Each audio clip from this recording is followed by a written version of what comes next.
Hello viewers and welcome back to another episode of Erongo Talk. I am your host Frida Maloto. Today I bring you the news, the weather and tides. Today we'll be joined by Desiree Mentor for our interview, who's going to take us through a theatre play featuring the Topnar community. Please do not go away, stay with us.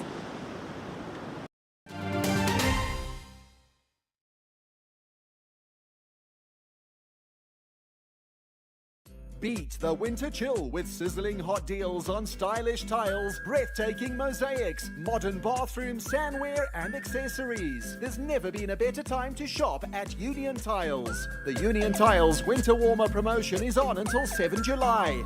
Go to uniontiles.co.za. Find us on Google and connect with us on social media. Union Tiles, style and quality you can afford.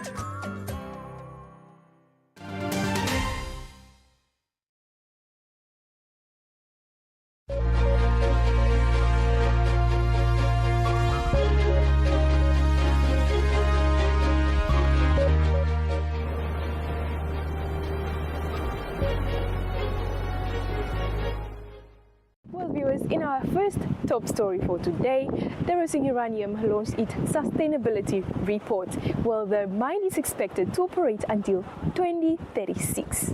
Please stay tuned.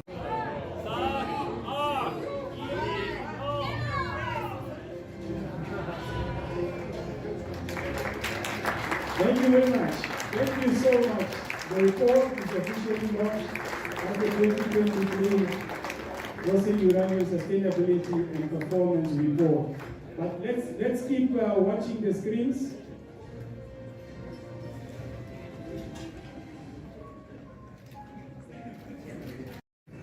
The reality is that uranium mining is a necessary process to provide the world with a clean and sustainable energy source. However, the repercussions to the environment, if mining and processing is not done responsibly and ethically, can overshadow the production and financial successes that we're celebrating.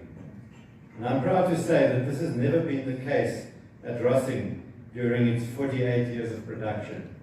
And I can speak from experience, because I was there 48 years ago as a young student.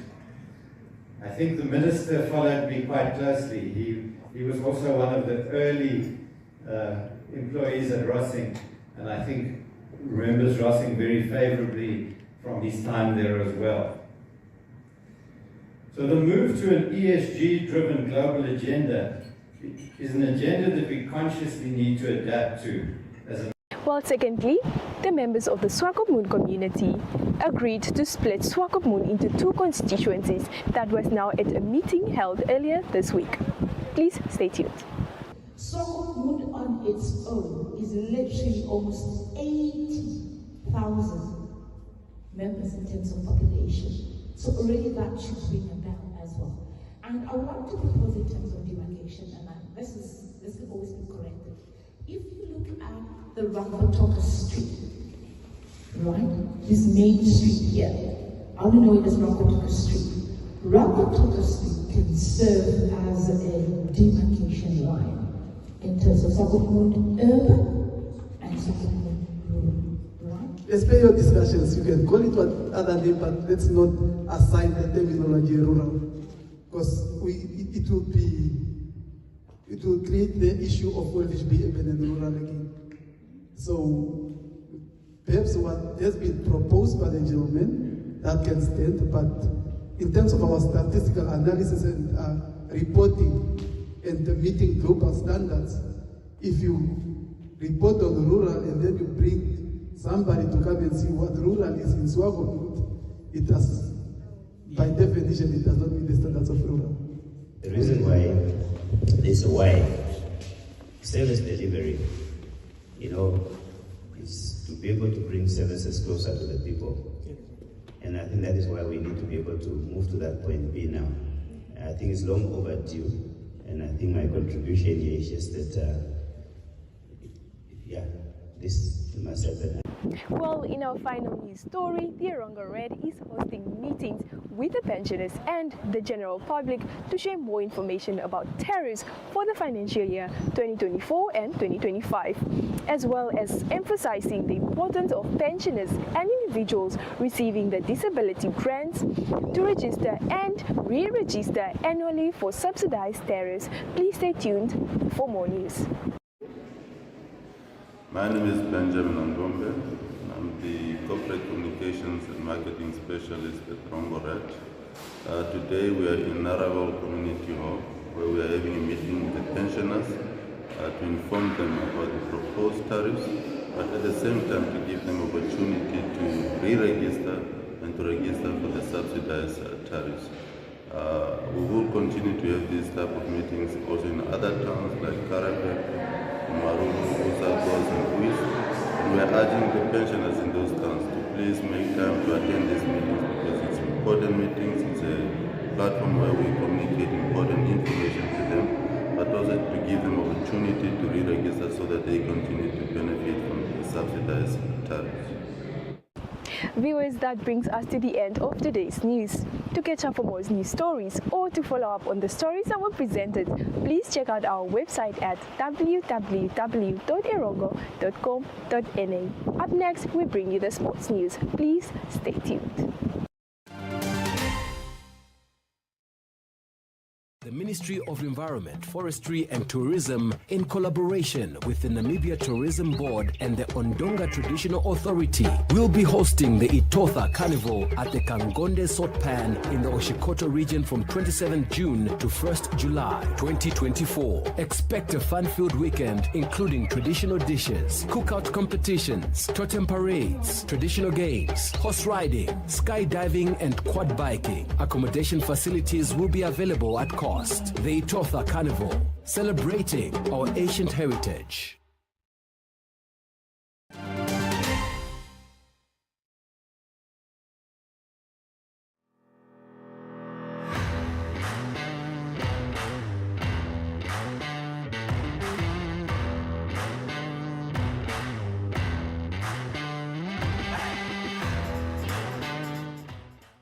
Well, in our sports news, the AUSC Karate Championships kicked off today at the MTC Dome in Swakopmund, featuring karatekas from 7 African countries competing in both kata and kumate styles. Please stay tuned.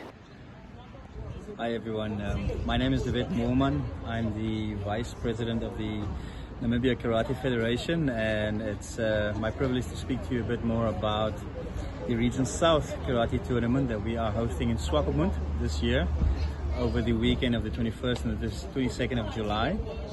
It's an annual tournament that gets hosted by a different country every year all over the African subcontinent, and so Namibia gets a chance to host it from time to time. The previous time we hosted it was in 2019, and we had a very successful tournament also here in the Dome in Swakopmund. And by chance and by luck, we've gotten another opportunity now.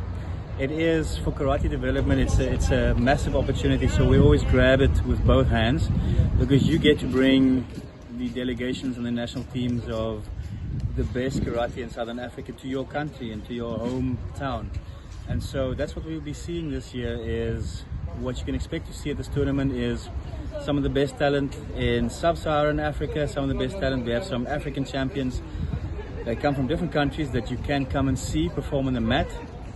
It's going to be a 2-day tournament over Friday and Saturday, like I mentioned. Friday is going to be dedicated to a sub-discipline of the sport called kata, which is basically like martial arts performances, which you do by yourself. It's a series of techniques which a competitor does by themselves.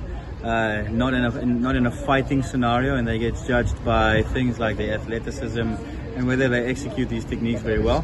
It is amazing to see, and it's quite inspiring, and there is some very good kata athletes. Some of these athletes are African champions. Many of these athletes compete international level, and so if you want to see what it's about, day 1 on Friday is the kata day, and then day 2 is a day that many people from the public enjoy, and this is the day where we have purely something called kumite competition, which is fighting bouts, and here we can see fighters go head to head against each other scoring points with punches and kicks. It's very exciting. You don't need to understand karate. You don't need to know much about karate to come and enjoy it. If you've always wondered what it looks like, now you get an opportunity to see international quality athletes. And if you've always thought about starting a martial art, this will definitely inspire you to look into the karate world. And so you'll be able to see ages from young athletes like the age of 8-9 years old to ages up to 40 veterans divisions. And so it's really a day for all, we hope, and we trust we're going to have a lot of community support and community involvement. And yes, come and check it out at the Dome. Okay, so there's definitely a lot that goes into karate. Could you just tap a little bit on some of the core values? And so karate is definitely a sport that's always associated with discipline, because it's a sport that finds its origins in Japan. And so it's synonymous with things like discipline and respect and being a person of good character. And so for anybody who practices karate, even if you're a non-competitive person and you are just doing it for sort of recreation, there's a lot of character development that goes into it. There is obviously the side of fitness, there's the side of self-development. It is for everybody, and it's a package that it's a sport that contains many facets, and core values that stand out are things like trying to perfect your character, being a disciplined person, being respectful and considerate of those around you, and leading a disciplined and healthy life.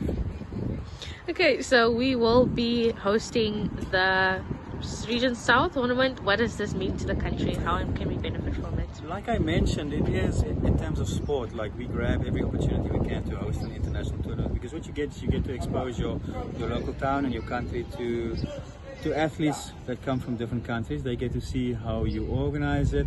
You get to expose them to the local industries, local economies. There's an element of youth development in it. I know from when I was competing, I've got friends still now from Angola, Botswana, South African friends of mine that used to be people that I competed against. I think you noticed they all come and we always greet each other at tournaments like this. It means a lot for the local community, not just in terms of money, but in terms of just sort of cultural exchange and youth development, and exposing your town to foreign people and friends. Okay, so for our spectators that will be coming out, can we just tap a little bit into the difference between karate and mixed martial arts? Sure. So mixed martial arts, I think everybody is familiar with that, and that's the UFC kind of cage fighting, which is, like the name says, is a mixture of all kinds of martial arts, whereas karate is one of those martial arts. Karate is purely like a Japanese discipline. It finds its origins in Japan. And so there is more than one style. However, all of those styles come from Japan. And so what we practice here is purely Japanese. So we won't find grappling and wrestling, for instance, here. You'll see guys that are very good at kicking, very good at punching, jumping, a lot of athleticism. So it's what's called a striking art, and that's the main difference. You know, when you watch MMA, you can keep your eyes open for whether a guy comes from a karate world, but the guys here won't be doing any wrestling on the mat. They won't be doing any chokes and stuff like that, but they will be doing some very athletic spinning kicks, punches and things like that. Okay, so any final remarks? Yes, please come and support us. We don't have this tournament here every year, so this is a good opportunity to just pop in, see what karate looks like on a high-level international competition. Look at how high the standard is. Maybe get some of your own inspiration flowing. Consider joining karate. We've got clubs all over the country. You can consider joining your local club. You can consider becoming part of the Namibian karate team. It's a very nice family to be part of. Thank you so much. Well, viewers, that brings us to the end of the sports news. Please stay tuned for the rest of the show.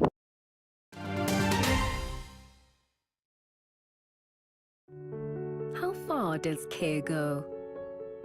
Does it touch one person's life? Maybe two. Or does caring for one person touch the lives of a whole family?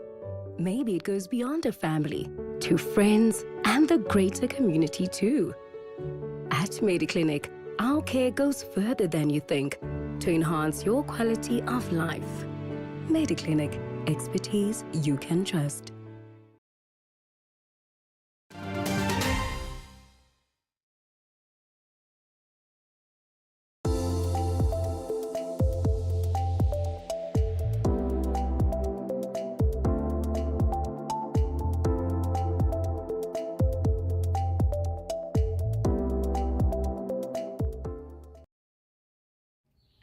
Good afternoon, my name is Desiree Mentor and I'm the Public Relations Officer for the National Theatre of Namibia. We're quite excited that we could open our production Owning Ice.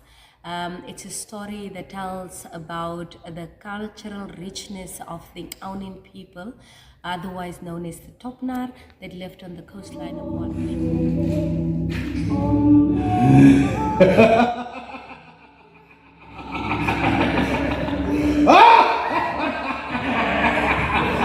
Pedro!